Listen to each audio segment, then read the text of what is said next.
Gravando. Sejam bem-vindos ao Estevam Podcast. Eu sou o Fábio Bessi, aqui do meu lado, como sempre, Thiago Kawamura. Fabião, estamos na casa do Iron Man. Na casa do Iron Man. Vocês vão reconhecer aí pelas filmagens, o cenário. O M-Dot aqui. Você viu que essa mesa aqui tem roda de bike nela que segura, cara? O pé da mesa é uma roda de bike. Fora as bikes que tem penduradas aqui em toda a parte, todo canto, todas as paredes. Muita história, hein? Muita história. Bom, e quem que a gente trouxe hoje aqui, Thiago? Cara, hoje trouxemos o Mauro Giorchino. Falei certo, Mauro? Falou sério? Falou certo, Mauro Giorchino. Porque a gente tem um problema com sobrenomes. Com sobrenome, aqui. A gente olhou ali, vindo no carro, perguntamos lá pro Visaco, e aí, como é que pronuncia isso aqui? Tá certo. Família italiana? Família italiana. Família italiana. Isso, meus avós são italianos, vieram pra cá, né? Fugidos da guerra. E tenho dupla cidadania, mas tenho italiana, a família toda, mas amo o Brasil. O negócio é ficar por aqui mesmo. Legal. O Maurão, que ele é coordenador do Training Camp aqui do Iron Man. Como é que é, o Maurão? Eu sou amigo do Galvão há muitos anos, né? Há mais de 20 anos. E pela proximidade dessa amizade, por conta de ser um excelente cliente dele, né? Muitos anos no esporte, eu acabei me aproximando dele e trazendo ideias, inicialmente, sem vínculo nenhum de negócio ou de trabalho, simplesmente por amar o triatlon, o Ironman, e eu via que assim, tinha algumas coisas que a gente pudesse melhorar. E aí, ao longo desses anos, eu fui me aproximando, e nos últimos 5 anos, essa aproximação, obviamente, ficou maior, bem mais intensa. E eu passei a desenvolver alguns projetos aqui dentro, né, da Ironman Brasil, mas sempre visando não a performance, nada disso, sempre visando o bem-estar dos nossos clientes. Sim. Né? Que é oferecer uma prova melhor, com condições melhores. Uma experiência melhor para o... Uma experiência melhor, né? Então, dentro dos projetos, teve um projeto muito bacana que eu fiz, que chamava Ironman Care, que era cuidando do Ironman. Então, nós selecionamos aí cerca de 400 atletas debutantes em Ironman Full, né? Que era a primeira prova de Ironman do cara. E foi muito interessante esse projeto, né? Porque a gente trazia aqui para dentro da casa Ironman de 100 em 100. Nós fizemos aqui 5 estações, né? Então, era uma estação de natação, uma de bike, uma de corrida, e a transição, entre elas tinha uma estação de fisioterapia, né? De autofisioterapia para a pessoa se lesionar menos, e uma estação de mecânica básica, né? Pô, que legal. E foi surpreendente para nós, porque as histórias são incríveis, né? São pessoas que realmente não tinham noção do que era um Ironman, né? Porque o Ironman ele se tornou, nos últimos anos, um objeto de desejo. Não, né? Só do triatleta, né? Porque do esportista em geral. Tem muitas pessoas que começam a carreira esportiva pelo Ironman. Já querem Ironman. Então, isso para nós foi muito interessante, que a gente estava tentando trazer uma condição melhor de treinamento e conclusão de prova para essas pessoas. E foi muito positivo. Muito legal. Fizemos 4 edições e depois a gente acabou vendendo esse projeto aí para a Care Club. Boa. Puta, tá legal. Lá com eles Care Club pegando tudo, hein? Ô, Doc, tá pegando tudo aí. Onipresente. Dentro dessas mudanças que eu venho oferecendo, fazendo, eu acabei virando diretor do Ironman Training Camp. Fizemos 2 edições, né? Em meio à pandemia, foi muito difícil, porque a legislação não podia nada, número de pessoas, distanciamento, mas foi um projeto muito bacana, de sucesso, onde a gente tinha por objetivo principal testar um modelo para que a gente pudesse executar nossas provas durante a pandemia, que ainda estamos, né? E as pessoas estavam querendo também, né? Como que sem prova, então estavam querendo alguma nosso coisa, cliente né? precisava de algo, né? Exato. Mas o objetivo principal nosso como empresa era testar o modelo pandemia para que a gente pudesse. A gente, aqui dentro da empresa, nós prezamos sempre muito pela segurança do atleta em primeiro lugar. Isso é fator primordial para nós. Então, a gente tinha que fazer algo muito seguro. Quando eu falo seguro, a pandemia tinha que ter uma segurança com relação à contaminação. Saúde e contaminação. Então, a gente testou tudo, foi tudo aprovado pela WTC. Para quem não sabe quem é a WTC, é a World Triathlon Corporation, que é a organização que é dona da Ironman mundial. né? Então, tudo que é feito aqui, para ser colocado em prática, tem que passar pela avaliação deles.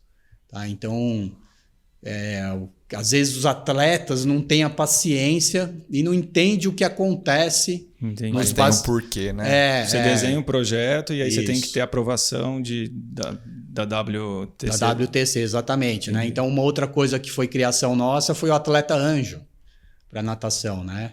E nós recebemos algumas críticas em rede social, que assim, são muito poucas as críticas que nós recebemos em rede social. Porque a gente fala num universo aqui de 6 provas no ano de Ironman, né? Com média de 2.000 atletas, estão falando em 12.000. Mas aí você pega 30 caras que reclamam. É barulhenta e aí acha que isso representa a maioria. Mas né? nos incomoda bastante. A gente não gosta, né? Mas a gente sempre busca uma solução para aquilo, né? Ouve o cara, né? Se fizer sentido. Mas o que é esse anjo aí? O atleta anjo foi uma coisa que nós criamos, passou pela avaliação da WTC, foi aprovada. A gente detectou ao longo desse tempo, tanto com Ironman Care e outros projetos nossos, que havia uma grande dificuldade em completar a etapa de natação. Porque pedalar e correr é muito mais fácil. Pedalar, o cara cansou, ele diminui o ritmo. Correr, cansou, o cara anda.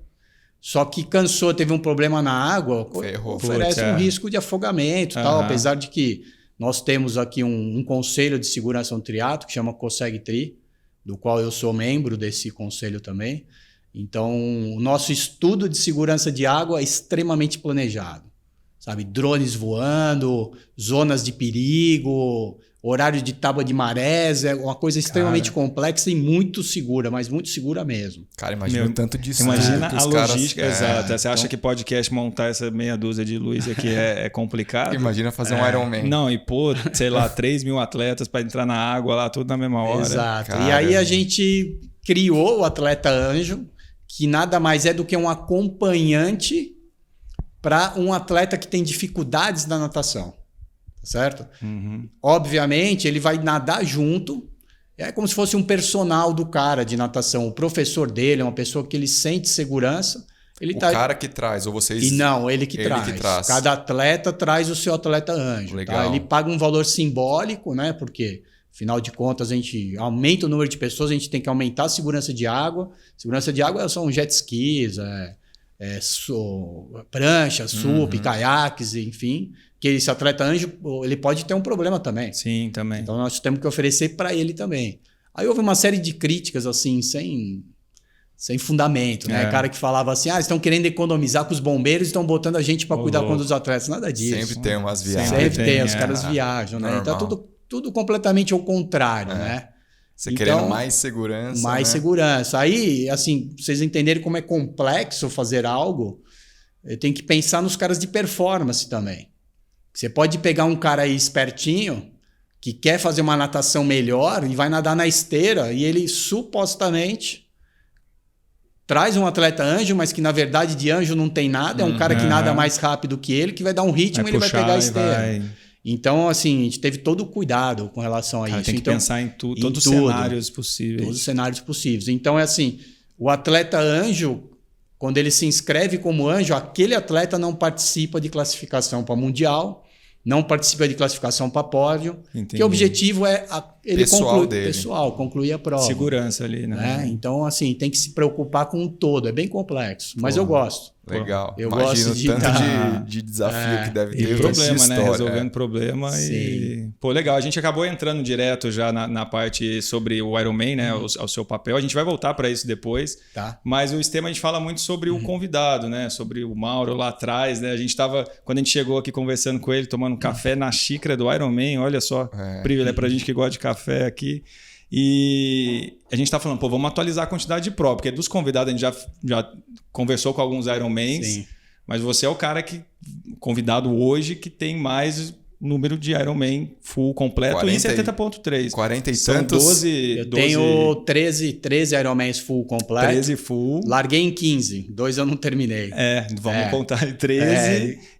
Fiz 13 e o 70.3 eu fiz 49. Lá, ele precisa atualizar o Instagram seu lá. Que a gente no carro vendo assim, 12, 48. Aí chegamos então... Foram 49. 49 meios, 49 meios, desculpa, sendo 4 participações em mundiais, né? De 70.3. Puta, legal. Sempre na categoria amadora, né? Sempre fui um atleta amador desse esporte. Cara, e antes da gente chegar nesses mundiais aí, como é que começou a vida no triatlon? Ou até antes, você já era uma criança que fazia atividade física, na escola, esporte? Conta pra gente. Eu sempre gostei muito de atividade física, né? Desde criança.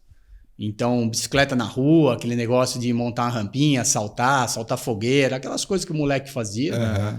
E correr, toda criança corre. E eu tive a oportunidade de ir muito cedo para natação, né? Por influência familiar. E me destaquei na natação. Eu tenho uma facilidade muito grande para nadar, mas eu não segui uma carreira de nadador. Eu simplesmente nadava assim, em clubes, né? Inicialmente na ACM, aqui no centro de São Paulo. Depois eu fui para o Hobby Esporte Clube, que é um clube que nem existe mais. E sempre tive ligado muito à natação. E aí, depois de um tempo, casa na praia, sempre gostei de mar, aquelas coisas. Então, sempre nadava no mar.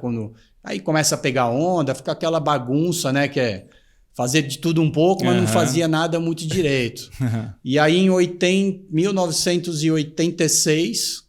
eu conheci uns amigos, né, que eram muito ligados ao surf, a família Altemani, né, e são uns amigos meus, eram dono de uma fábrica de pranchas aqui em São Paulo, a Surfari, e através deles eu conheci o triatlon. Caramba, mais de 30 anos atrás. Mais de 30 anos, acho, fazendo 36 anos atrás. Mas você sempre gostou, então, assim, dos esportes do triatlon, né? Do bike, natação e... Sim, são coisas que acho que as crianças da minha época faziam. Era natural ir pra rua, andar de bicicleta, andar de correr. Bike, entrar no mar, nadar. Isso. E eu tinha facilidade de nadar, né? Então, assim, já com esses amigos meus, eu já vi que eu nadava melhor que eles, né? E eu sou um cara extremamente competitivo. Competi em tudo que eu faço, cara. Eu não gosto de perder. Sim. Eu me incomodo, então eu vou treinar cada vez mais se eu perco para um cara que eu não quero perder. E aí eu conheci o triatlon e fui fazer minha primeira prova em Santos. E na época, essa prova em Santos, que hoje é o Troféu Brasil, na época não tinha nem nome.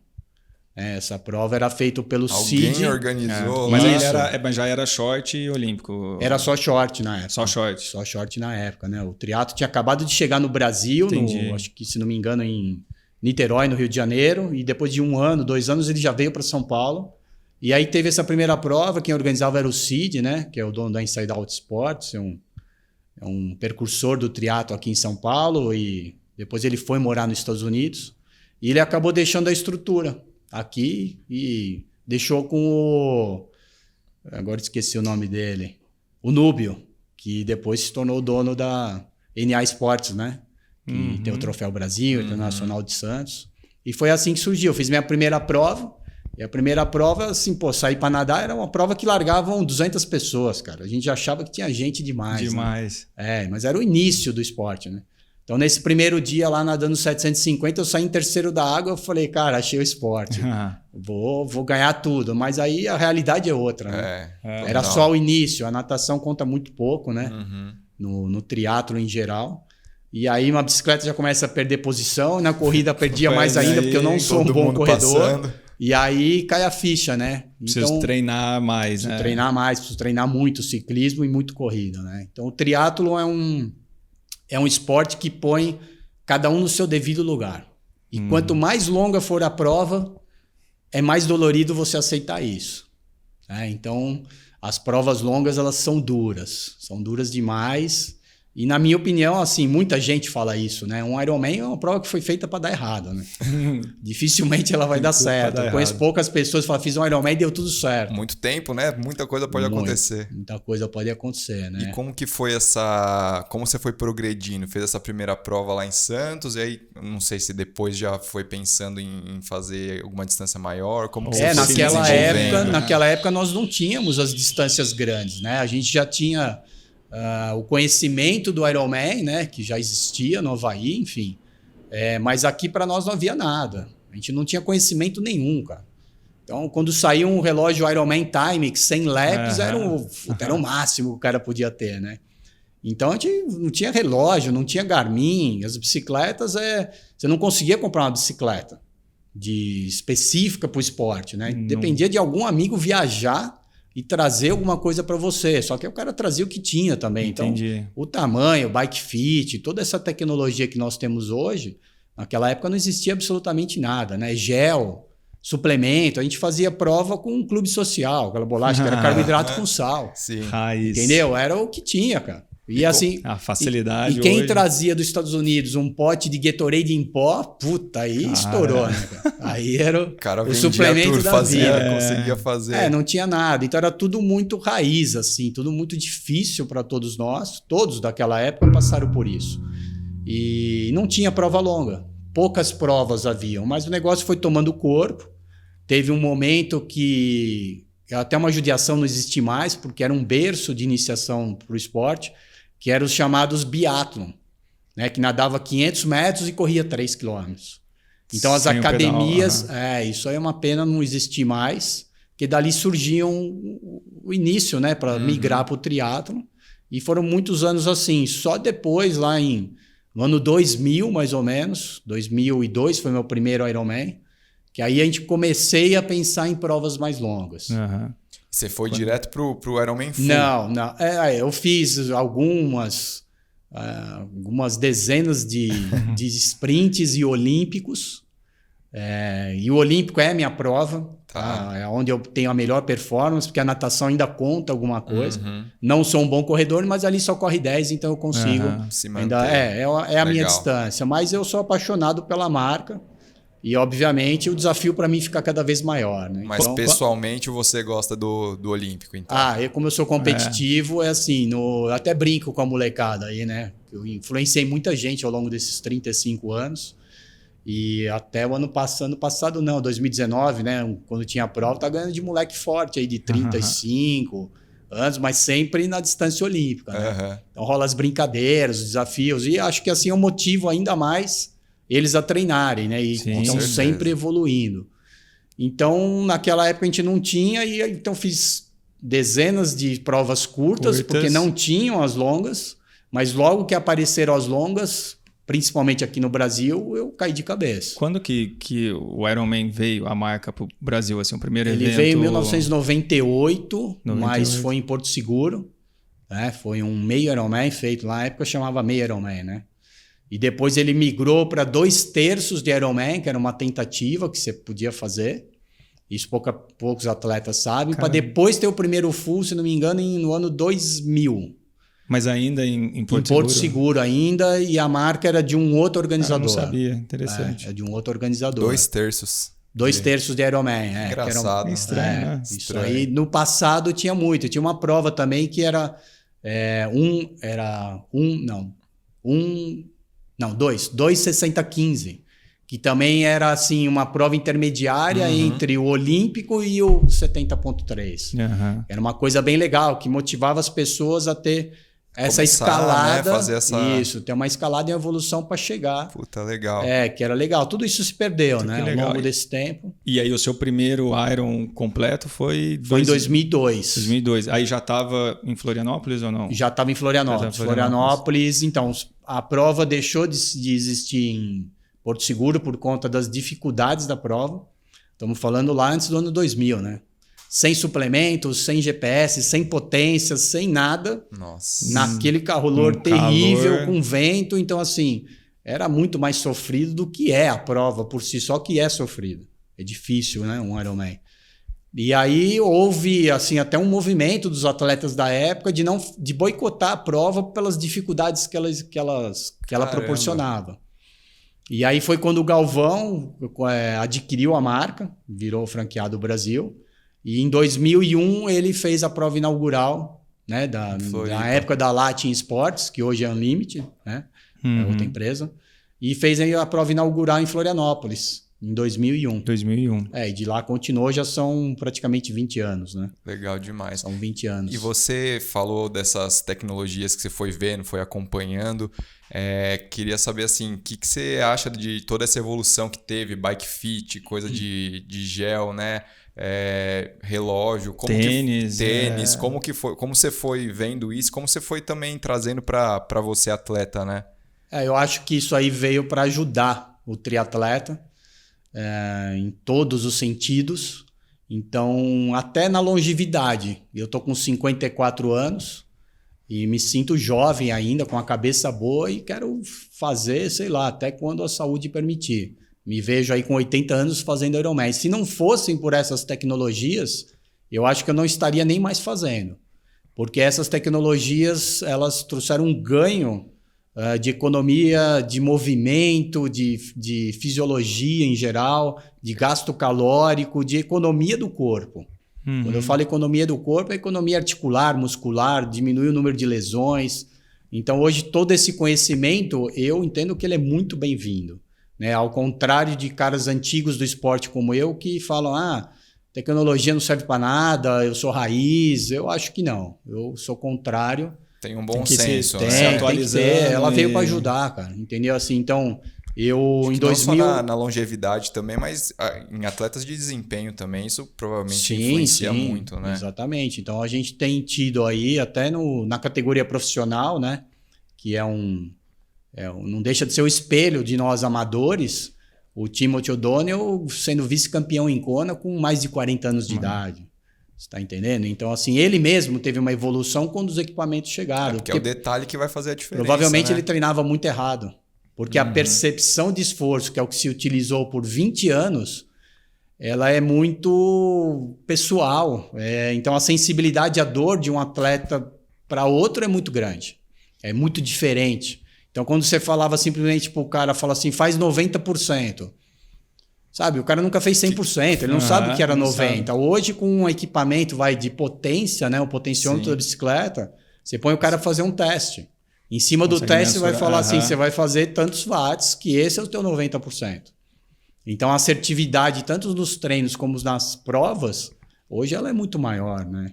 Então, ao ponto de que em 2018, eu com 52 anos, 51 anos de idade, eu bati todos os meus recordes pessoais em todas as distâncias. Caramba, que legal. Então, cara. Isso eu devo, lógico, a bons treinadores, né, que eu passei nesse período, que são estudiosos e que aceitaram a vinda da tecnologia.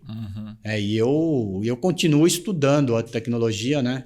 Eu sou formado em educação física e com pós-graduação. Fiz educação física. E pós-graduação em fisiologia do esporte. Então sabe o que está fazendo. Né? Mas eu continuo me atualizando, né? Então, para poder usar, assim, para mim mesmo, toda essa tecnologia que vem chegando. Então, se você não se atualizar, não adianta simplesmente ser formado há 30 anos atrás, 20 anos atrás. Sim, né? Muita coisa mudou. Isso, exatamente. Muitos técnicos perderam. Quem que é seu técnico hoje? Quem que você treina? Cara, isso aí é uma coisa bem engraçada, né? Isso aí até... Com todos.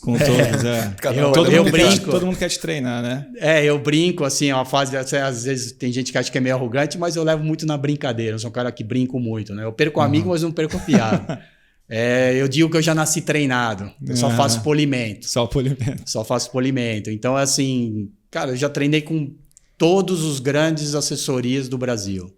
Todas. Então, e peguei 5 vagas para Mundial de 73, fui para 4, uma eu recusei, não quis ir, que foi agora em Bariloche. Peguei a vaga para o Mundial que seria na Nova Zelândia, mas aí eu recusei por uma questão de distância, de logística, família, tudo não dava para mim naquela data. E eu peguei vaga treinando com o Marcos Paulo dos Reis, da MPR, lá no início, foi um dos primeiros técnicos que nós tivemos, é um cara que fez um excelente trabalho. Peguei vaga com o Dema, da Deluca. Peguei vaga com o Santiago Ascenso. Peguei vaga com o Navas. Você tá entendendo? Peguei vaga com o Butenas. Então, é assim, eu brinco, cara. Eu falo assim, trabalho, eu nasci treinado, entendeu? Assim, o grande lance do triatleta, que eu deixo de conselho aí, nessa experiência minha de mais de 30 anos, é que independente de quem seja o seu técnico, faça a planilha que o seu técnico dá. Porque o triatlo é um esporte individual e a periodização hoje ela é extremamente individualizada. Toda essa tecnologia permite isso. Só que o cara, quando vai treinar ciclismo longo, ele encontra os amigos, marca o horário, cara, e ele não faz o treino dele, ele faz o treino do amigo. Vai para a roda, ultrapassa a frequência, ultrapassa tudo, aí depois chega lá na prova, o resultado não é esperado, ele logo culpa o técnico. Pô, esse técnico não é legal, o meu amigo treina com X assessoria, foi melhor. O cara já migra. Sim. Mas você fez o que estava proposto, não né? fez, entendeu? É assim, então é difícil, é demorado ter resultado em qualquer esporte. E tem que fazer o que está na tua planilha, cara. Essa é a dica chave para quem quer evoluir no triatlo. Faça o seu treino. Legal. É e dentre todos esses Ironmans 70.3 que você fez, teve uma prova mais especial que você gostou mais de fazer? Alguma coisa do tipo aí que você lembre? O triatlo, ele é... Quando a gente fala em Ironman e Ironman 73, obviamente as pessoas gostam das provas rápidas. O tempo de prova é algo que assim, faz bem para o ego de todo mundo. Eu me incluo nisso. Tá? Então, muitas das críticas que eu faço também servem para mim. Eu me incluo nesse pacote. Obviamente, aquela que você fez mais rápida é uma prova que vai te trazer boas lembranças. Mas ela não necessariamente foi a sua melhor colocação. Sua melhor classificação. Né? Então, eu tenho 4 horas e 34 minutos na categoria 50-54 no 73 Maceió. Mas é uma prova que eu não corri bem. Eu tive uma lesão de panturrilha, fiquei 5 semanas sem poder correr, fui correr só no dia da prova. Então não fiz uma boa corrida aquele dia. Eu fui terceiro na categoria, peguei pódio, fiquei super feliz, mas eu sei que aquele dia não foi o meu melhor resultado. Então eu já tive o meu melhor resultado que eu considero, foi um 70.3 em Florianópolis, 2018, que aquele dia eu encaixei as 3 modalidades do jeito que eu sempre sonhei. Eu também fiquei em terceiro lugar na categoria, mas eu fiz... O tempo foi mais alto, fiz 4 horas, 40 minutos e 2 segundos. Mas você terminou... Eu terminei, cara, tesão. assim... Terminei aquela prova que você fala, cara, acertei tudo. Nadei para 26 minutos, pedalei para 2 horas e 28, né, sozinho, sem vácuo, que isso é uma polêmica muito grande que tem no nosso esporte. E corri para 1 hora e 36, que a minha deficiência é a corrida. Então, aquele dia a corrida encaixou. Do começo ao fim, foi a prova que eu terminei mais feliz, assim, que eu falei, hoje eu acertei um Ironman 70.3 de verdade. Só que não é o meu melhor tempo. Né? Então, as pessoas são muito movidas simplesmente pelo tempo de execução de prova. E acho que isso não é o correto, mas eu também, às vezes, embarco nessa daí. Boa. E, bom, a gente já começou falando um pouco das suas atribuições aqui no Iron, né? na marca Ironman, como executivo, mas você também é empreendedor, empresário, tem empresa. E a gente viu que você ficou 35 anos treinando para provas ali, a maioria, né, duras, né, de se treinar, encaixar treino.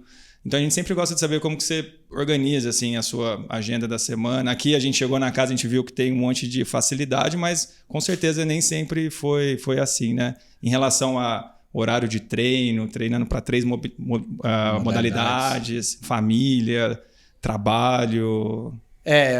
Para você ter uma longevidade no esporte e uma longevidade familiar na sua relação, né? Porque a família é a base de tudo, cara. Sim. Eu sou um cara muito família, eu sou brincalhão, eu sou muito sincero e eu falo a verdade para as pessoas, então eu acabo criando temporariamente alguns inimigos, mas depois eles deixam de ser inimigo porque vê que tem um pouco de razão naquilo que eu falei, porque eu sou papo reto, cara. Tá errado, tá certo, seja amigo ou seja não amigo, né? Não vamos chamar de inimigo. Então, eu me preocupo muito com a minha família. Eu sou casado, tenho 2 meninas, né? Pequenas ainda, 13 anos e 9 anos de idade. E eu sou um cara que eu tenho que estar presente na minha família. Né? Mas eu sempre busquei tudo aquilo que eu tinha de oportunidade nos negócios, eu sempre analisei como um todo. Então eu tive grandes oportunidades de trabalho, tive uma grande oportunidade de trabalho no exterior, com uns caras muito famosos aí, só que aquilo ia me tirar do Brasil, ia me tirar da minha rotina, do meu esporte, daquilo que eu entendo ser correto assim, na vida como um todo, ter um equilíbrio. E eu recusei. Então a vida é feita de escolhas. Eu podia ter hoje mais sucesso profissional e mais sucesso financeiro se eu abrisse mão do esporte e de estar esses 35 anos. Mas eu entendo que eu acertei, porque eu sou um cara 54 anos de idade, extremamente saudável, referência para um monte de atletas novos ainda e gente que está surgindo. Então, eu acho que a vida não é só ganhar dinheiro, cara. Não é só a realização profissional. Precisa viver também. Precisa viver. Então, é assim, eu abro mão, eu já tive sócios nos meus negócios e aqueles que mais deram certo são sócios que são atletas também, que vai entender o meu dia a dia. Então, assim, o treino para mim faz parte do meu dia. Assim como faz me alimentar, tomar banho, conviver com a família e tocar minhas empresas. Sim. E a gente vê muito isso, né? Assim, de grandes empresários, grandes empreendedores, sempre tem essa questão do esporte tá envolvido na rotina, né? Na vida pessoal também. Isso é interessante. E que acaba influenciando positivamente também, né? Eu acredito, né? Tem pessoas que não são do esporte e falam, pô, você perde 4 horas por dia treinando. Não, eu não perco 4 horas. Porque aquelas outras 4 que eu tô dentro da empresa, eu vou produzir muito mais do que um cara que ficou 8 aqui dentro, cansado, com um raciocínio lento. O esporte te traz tudo isso, né? A disponibilidade, como diz, a disponibilidade de tempo é menor, mas você passa a ter um raciocínio maior, porque você tem que resolver aquilo em 4 horas, 5 horas. No episódio anterior, né, a Mônica Sacarelli que falou isso, né? É também uma empresária executiva. E ela falou, a matemática não é essa, assim, você tirar 1 hora de produtividade no trabalho para 1 hora de treino. Falou, não, porque aquela hora de treino, ela potencializa depois as suas horas, ele otimiza isso. E até tem uma frase engraçada que eu falo para os meus amigos que estão trabalhando muito, né? Trabalhar não melhora o pacing. Então, trabalhar menos e treinar, porque depois fica para trás e não sabe por que foi, né?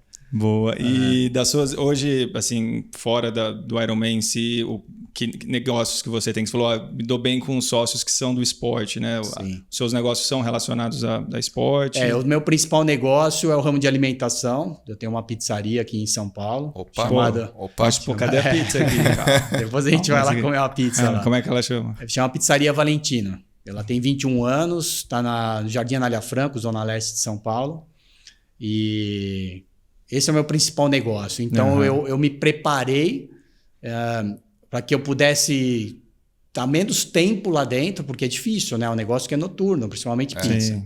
Então, você pegar uma sexta e um sábado à noite... onde você vai fazer seu pedal longo. Eu vou treinar ali, longo, né? sábado, tendo dormido quantas horas? 3 horas, 4 horas. Então, é difícil, né? Só que eu tenho todo um esquema já montado de pessoas que trabalham comigo de confiança. Hoje em dia, né? Mas imagina. Não, no começo foi difícil. No começo foi difícil. Então, ao longo desses 36 anos, obviamente, teve momentos que, para estruturar o meu negócio, eu passei a treinar menos. Né? Então, assim, eu acho que ninguém deve abrir mão da sua empresa, da sua família, para ter performance no esporte amador. Vamos falar a realidade, nós estamos falando aqui de amadores. Perfeito. Né? Então, assim, é onde você vai ter o ganho para sustentar a tua família e a família é a base de tudo. Então, voltando um pouquinho lá no projeto Ironman Care, os nossos colaboradores eram atletas amadores de alta performance que ganhavam provas de Ironman 73 e Ironman Full, que não tinha categoria profissional, então eles eram os vencedores das provas. Só que eu trouxe eles para dentro do projeto para mostrar para os nossos clientes que era possível ter família, ter um trabalho e ainda performar. Puta, que legal. É legal ouvir essa história esse é o exemplo, né? E eu faço parte desse exemplo. Obviamente, eu não tenho a performance que esses caras têm. Eu nunca ganhei categoria, mas nunca ganhei o geral amador, né? Que hoje é muito falado no meio, né, dos atletas. Então, tem que ter esse equilíbrio, cara. Então, tem momentos que você não vai conseguir treinar o quanto você queria e, obviamente, você não vai performar do jeito que você esperava. Mas tem que ter cabeça e paciência. A prioridade está nos negócios. Sim. Então, eu tenho a minha pizzaria e, por ser apaixonado pelo esporte, a minha formação é dentro do esporte. Eu cheguei a trabalhar com o Alberto Clar no Clube Pinheiros, como assistente técnico da seleção brasileira, que foi para um Pan-Americano em Mar del Plata. E ali eu vi que era isso que eu queria. Só que o destino da vida me levou para o ramo de alimentação. E só que aí agora, questão de 4, 5 anos atrás, quando eu entrei mais de cabeça na Ironman, eu falei, cara, agora está na hora de eu ter alguma coisa realmente ligada àquilo que eu amo fazer, que é o triatlo, é o esporte. E aí eu montei uma empresa chamada Ship My Bike. Conheço. O Ship My Bike, comprei um caminhão com um sócio, hoje é o Leonardo Braz. E esse caminhão transporta as bicicletas para todas as provas da Ironman Brasil. Então o Ship My Bike é a única... Vai para o Nordeste, vai para Floripa, vai para todos os cantos. O atleta não precisa se preocupar em como que ele vai levar. Não. Então aquele lance do avião acabou, sabe? Malabike, a Malabike é cara, não tem espaço para guardar em casa. Geralmente ela não é tão segura, ela também pode quebrar a bicicleta, a companhia aérea cobra caro. Às vezes você chega, a bicicleta não chega, então... Vendo esse problema que eu passei ao longo de 30 anos... Você conseguiu solucionar uma dor esse boa. Problema, Eu vou levar, né? Então já existiam aí pessoas que faziam esse tipo de transporte de uma maneira, vamos dizer assim, genericamente clandestina, sem ser oficial. Uhum. E eu fiz um negócio para valer, real. Então é uma empresa, tem CNPJ, a gente emite nota fiscal, paga ICMS aqui na saída, no destino... tem seguro, porque se você não tiver... Isso que eu ia perguntar, imagina um caminhão, quantas bikes vão ali, imagina. Caminhão nosso cabe cerca de 80 bicicletas. Quantas? Todas 80. 80. Então é um baú de 11 metros. Multiplica aí pelo preço médio da bike. Aí tem uma escolta armada junto aí. Então a gente tem seguro, tá? O caminhão tem satélite, as portas ficam bloqueadas. As paradas do motorista são programadas, senão nem ele desce do caminhão. É um negócio muito bem... projetado, né? Então, por ser uma empresa oficial, a gente conseguiu a chancela da Ironman Brasil para operar como transportador oficial. Não é porque eu estou aqui no time que eu tive alguma tive alguma regalia, alguma facilidade, não. Todos que estão aqui conosco, né, que são parceiros, teve que ser negociado, teve que ser tem que estar dentro do correto, critério, porque senão não vai, cara, né? Porque é a marca que está, né, vinculada ali, eles não vão deixar. A gente oferece um serviço para a marca, então tem que ser tão sério quanto a marca. E o Ship My Bike né? Então é um projeto de sucesso. E vendo isso, eu sempre tive um sonho de ajudar atletas amadores, ajudar entre aspas, né? Trazer um pouco de brilho maior para eles. Porque assim, ao longo dos meus 35, 36 anos, eu sei o quanto você precisa treinar, o quanto é sofrido para ter performance dentro da categoria amadora, tá? A gente não é profissional e também não seríamos, porque a genética nossa é bem inferior a desses caras. Não é só tempo de dedicação, não. Tem uma seleção natural ali. Tem uma seleção natural que assim... eu não sou profissional porque eu não tenho tempo para treinar. Mentira, você não tem genética e acabou. Por isso que eu arrumo aí uma série de inimigos. Cara, não vai ser nunca. Pode parar de trabalhar, então não vai chegar com os caras. Então eles são diferenciados. E dentro da categoria amadora, a gente tem uma dedicação quase que igual desses caras. Sim. E atrás do nosso sonho, nosso desejo de performar dentro da categoria. Né? Então eu falei, cara, tem um monte de cara, tem muito atleta como eu, que precisava ter um apoio, alguma coisa. E aí eu risquei esse projeto em 2018. Ele vinha engateando bem. Aí quase em 2019 nós fechamos com uma grande marca de isotônico. E aí veio a pandemia, o negócio deu uma esfriada. Né? Só que agora, em 2021, conheci o Vitor da Z2. E ele abraçou, cara, o projeto. Eu já conhecia ele uns 6 meses antes. E a gente... conseguiu realizar o sonho, que foi o lançamento da equipe Z2 Ship My Bike, né? Tô até que legal. Vitor, que é o episódio 5 do Extrema. Vitão já veio. O Vitão abraçou, tá aqui o nosso... que legal. O nosso projeto, primeira né? Z2 Ship My Bike. E a gente tem uma série de apoiadores que acabaram entrando. Então, um projeto bem legal. São 20 atletas amadores que nós contratamos, eu e meu sócio, o Léo. Como é que vocês selecionaram esses 20 aí, cara? Essa seleção ela foi difícil de ser feita, imagino, né? Foi difícil. Então, eu sou um cara bem democrático nas escolhas e dentro de uma sociedade. Então, partindo do princípio que eu tinha um patrocinador master, a Z2, e 2 copatrocinadores, né? A Visual Bike, do Bruno, e a Jungle e a Ultra Coffee, do Natanael, lá de Fortaleza. E aí entraram os apoios menores, né? A Santu, que mexe com seguros... Entrou a Opala Tour, que é a agência oficial da Ironman Brasil. A Premier Natur, que é uma fábrica de ração de cachorros. Pessoal da Estema. Estema, né? Podcast. Cara, quando você imagina que apoio, a gente está dando apoio. E o Gustavo, dono da Culpa, né? Que fornece, é atleta também e é fabricante de uniformes. eu tive o cuidado de, assim, como proprietário e sócio da Ship My Bike, eu apresentei minha lista junto com o meu sócio, com o Léo, e cada um dos meus patrocinadores e apoiadores também apresentou a sua lista. Eu pedi para que eles me dessem uma lista. E a gente teve todo o cuidado do mundo para tornar um negócio equilibrado.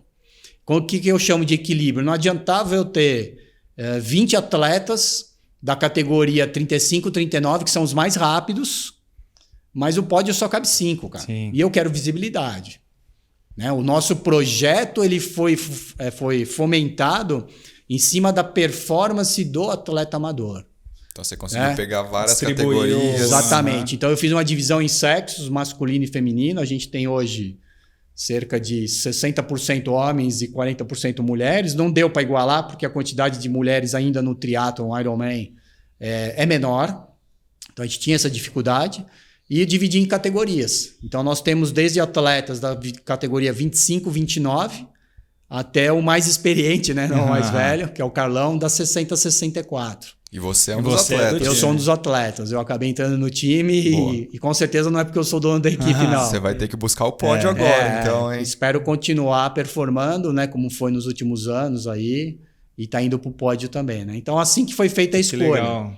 Então foi bem difícil, cara, porque tem muito atleta amador dedicado, né? Bom e que merece, né? E assim, por que eu fui buscar o atleta de performance amadora?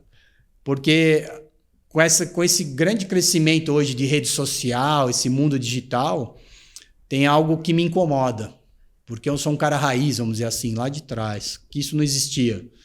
Eu vejo grandes marcas apostando e pondo as fichas em pessoas que simplesmente são influencers, blogueiro, cada um chama de um jeito. Mas que, ok, eles têm um alcance gigante.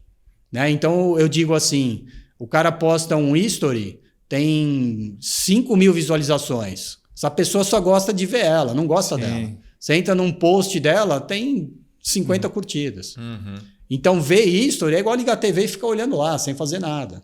Todo mundo gosta de ver e bisbilhotar a vida do próximo. Mas quantos realmente gostam de você? É aquele cara que entra no teu post, que vai curtir, que vai ler. E isso vinha me incomodando. Grandes marcas gastando dinheiro com pessoas que ao meu ver, elas não trazem aquele crescimento orgânico. Então, os meus atletas, né, os atletas da nossa equipe, Z2 Team My Bike, a escolha partiu da performance dentro da própria categoria. A rede social é importante? Sim, é importante. Nós dependemos da mídia para divulgar os nossos produtos dos nossos patrocinadores. Mas, cara, não adianta. Não é o único critério. Não é o único critério. Então, é assim, eu uso o Z2 por quê? Porque o Z2 é bom, sensacional. Ele mudou, né? O Vitor mudou o conceito de gel. Sim. Né? Fez uma série de produtos, ele pode falar melhor sobre isso. Então, aquelas marcas que estão conosco são marcas que nós também avaliamos que seriam bom para estar na equipe. Não é simplesmente ter o dinheiro, vir comprar uma cota e estar aqui conosco. Então, a base do meu time, né, do Z2 Ship My Bike, é isso.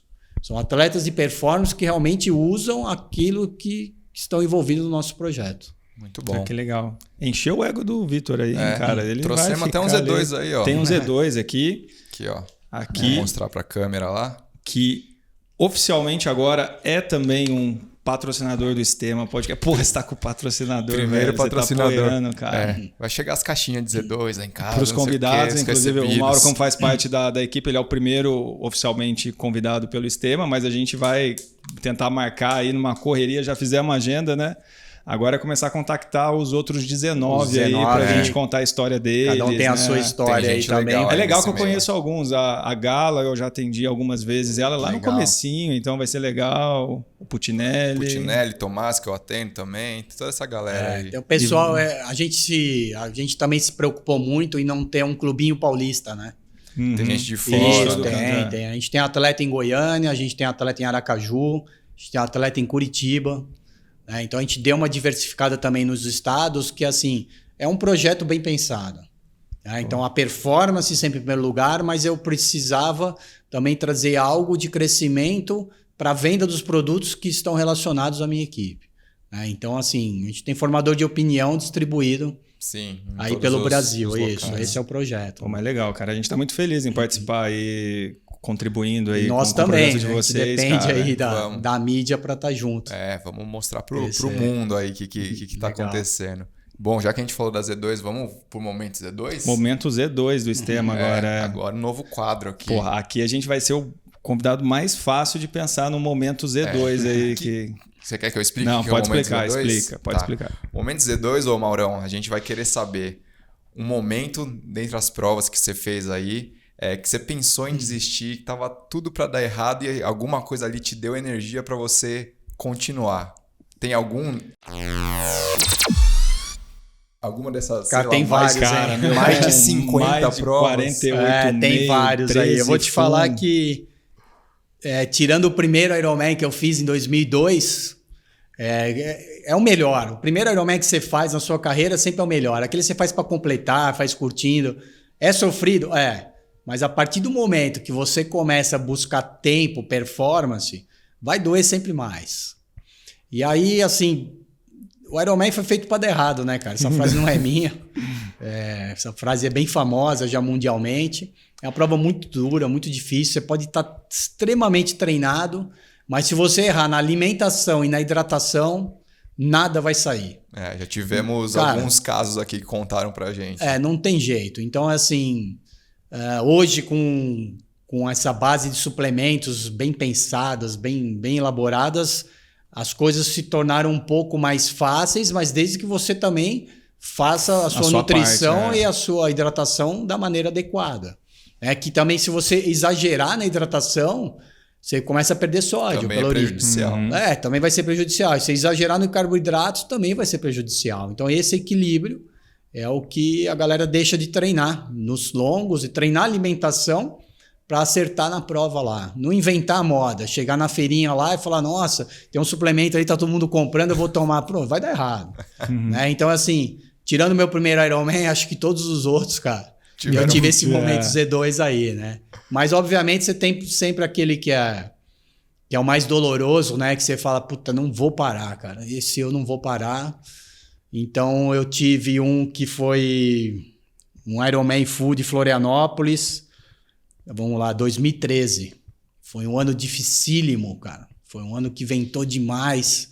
Tinha chovido muito 2 dias antes e no dia da prova saiu aquele sol, aquela umidade vindo do chão. A umidade devia estar 98% aquele ano. Foi aquele ano duro, cara. Eu quebrei na bike, mas eu quebrei lá no quilômetro 130 já.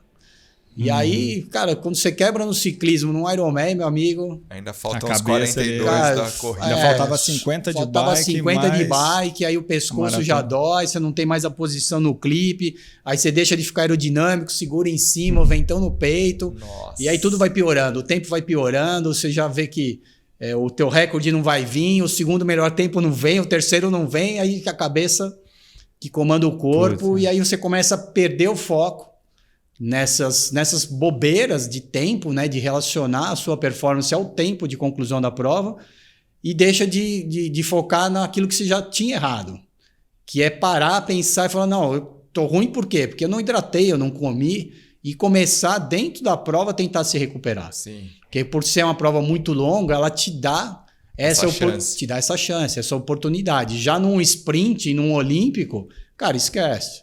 Errou ali, não tem como consertar mais, é muito rápido. E aí você perde o foco por conta das coisas da cabeça e o sofrimento só aumenta. Então esse dia eu já saí para correr a maratona assim, mas já arrebentado, cara. E aí corria ali aqueles primeiros 1.500 metros, né, cara? Quando tem o público, a família. Você dá aquela disfarçada, mas, uma luta até o fim. Depois foi só choro interno. Só choro. Então aí você vai no posto de abastecimento, anda em todos... Isso aí, acho que para quem faz Ironman é inevitável. Quem não quebrou ainda, vai quebrar. Porque a hora que você põe o corpo para testar, cara, é difícil acertar 100%. Pô, bom, legal. Esse é o meu momento aí, Z2. Show. Bom, Maurão, indo para o final agora, cara, a gente sempre pergunta alguma dica para os ouvintes, aí pode ser algum filme, alguma série, um livro, às vezes até uma frase, né, um princípio que você segue na vida. Um atleta que você se inspira, que seja legal para a pessoa acompanhar. Conhecer, Eu sou um cara assim um pouco diferente nessa parte, né? Eu não tenho o hábito de ler, não tenho o hábito de ver filmes assim, séries, essas coisas, é uma coisa que não me move muito. Talvez porque eu treine muito e não tenha tempo também. Eu escolhi o esporte, a performance no esporte. Como tem trabalho, família e outras coisas, mas isso tem um pouco a ver, acho que com a minha parte religiosa, essas coisas, né? Eu tive uma pessoa aqui numa fase da minha vida, achava que eu tinha pouca ligação religiosa com tudo que eu tenho. Eu sou um cara que não vou na igreja, vamos dizer assim que eu sou, não sei se ateu, né, que se fala, eu sou um cara que não sou muito ligado, não sou nada ligado a religiões, né? Não sou aquele cara que fica orando, rezando, eu acredito no certo. Né? E essa pessoa, uma época, ela chegou para mim e falou assim, cara, você não pode ser assim. Ela é uma pessoa que tinha um lado espiritual muito desenvolvido, trabalhava num centro espiritual e minha família ali, meus irmãos, todos eles têm um pouco de ligação com o espiritismo. E aí me levaram no centro espírita, cara. Chegou lá, um cara lá olhou minha mão, olhou os nós da mão aqui e falou assim, cara, não tem jeito, isso aqui é um homo sapiens pré-pedra lascada. Esquece, ele não tem jeito, deixa ele do jeito que ele tá vivendo bem. Então, assim, isso não mudou nada na minha vida, eu escutar isso dessa pessoa. Então, eu tento fazer sempre certo, cara. Às vezes eu erro, mas se eu erro tentando acertar, ajudar as pessoas. Então, a minha lealdade acho que está acima de tudo, né? Óbvio, você vai falar assim, você não vê um filme? Não, eu vejo filmes. Eu gosto de filmes épicos, de guerra, tipo Gladiador, essas coisas, que tem ali uma luta, o cara mais fraco tem que ganhar do mais forte. Então, isso me move um pouco, né? É a batalha. Porque cara, dentro do esporte é isso. Se você não botar teu corpo para testar e ir pro pau e falar assim, puta, aquele cara é mais forte que eu. Não, mas hoje ele não vai ser. Eu vou ter que ganhar dele. E eu tive grandes resultados, assim, com amigos, né? São histórias engraçadas. Amigos do esporte que caía lá numa prova de olímpico comigo, eu olhava e falava, cara, 30 anos, eu com 50. Como é que eu vou ganhar desse moleque? Era na largada. Já dava um grito na orelha e fala, é hoje que eu vou ganhar e acabou. O cara já fica vendo, intimida ali na largada. Né? Então, eu como vivia uma parte da natação de alto rendimento, nessa época que eu tive no Pinheiros, eu escutava as histórias do que rola naquela pré-sala da natação. Não sei se vocês já observaram em momentos olímpicos. Hoje é mais difícil, né? Todo mundo fone, cada um concentrado na sua música. Mas antigamente essa tecnologia não existe. Estou falando da década de 90 e início de anos 2000. Os caras entravam numa pré-sala todo mundo e aí o cara olhava para o outro e gritando, se batendo. Então tinha um atleta russo, o Alexander Popov. Vocês devem se recordar dele. Nadava 100 metros livre. Ele chegou naquele dia, isso é história interna lá, chegou para um atleta brasileiro que tinha chance de ganhar medalha. E o cara sentado, concentrado lá, ele olhou e falou assim, cara, você é um excelente atleta, mas você nasceu na geração errada. Eu vou ser sempre o campeão. Se você tivesse nascido em outras gerações, você seria medalha de ouro. E o cara foi prata. O brasileiro foi prata. Caramba. Foi o Gustavo Borges, essa história aí. Então, essa força é o que me move. Esses exemplos, né? Eu sou um cara de 54 anos de idade, então meus exemplos vieram lá de trás. Então eu acho que é isso, a força da mente, da cabeça, você mentalizar aquilo que você quer. E obviamente não adianta só mentalizar, você tem que estar treinado para executar o teu plano que você pôs aqui dentro da cabeça. E não desistir nunca na primeira dificuldade. É isso. Perfeito. Bom demais. Legal. Muito bom. Maurão, agradecer você por ter recebido a gente aqui na casa do Ironman, agradecer você ter também aceito o convite de bater esse papo com a gente. Legal. Não sei se você quer deixar algum outro tipo de mensagem pro pessoal aí, ou a gente já combinou aqui que a gente vai gravar uma parte 2 só contando essas histórias. Cara, que tem muita história ali de bastidor aí, imagino, né? Eu tenho bastante história de bastidor, coisas legais. E vamos deixar para um próximo aí, porque é longo, né?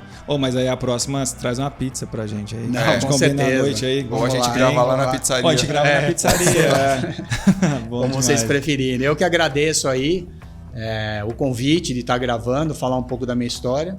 E agradecer também a vocês por acreditarem no nosso projeto, no Z2 Ship My Bike. Tamo junto. E tá junto aí nesse projeto. Junto. E vamos partir aí agora para a entrevista dos outros 19 agora vai começar. Atletas da nossa equipe que tem história aí, cara. Vamos legal contar esses 19. Contar a história deles. Valeu. Algum recado? Eu tenho, você tem? Eu não. Então eu vou falar os Você recados. tem. Sigam a gente nas redes sociais, no Spotify, no Instagram, @StemaPodcast, @Fábio Bessa, @Tica Amura. Maurão, o seu qual que é? Ship My Bike. Eu tenho o Ship My Bike, né? Seu... E o meu é Mauro_Jorquino. Mauro_Jorquino, Ship My Bike, Z2 Foods. Acho que é isso, né? É isso. Até semana que vem. Tchau. Valeu.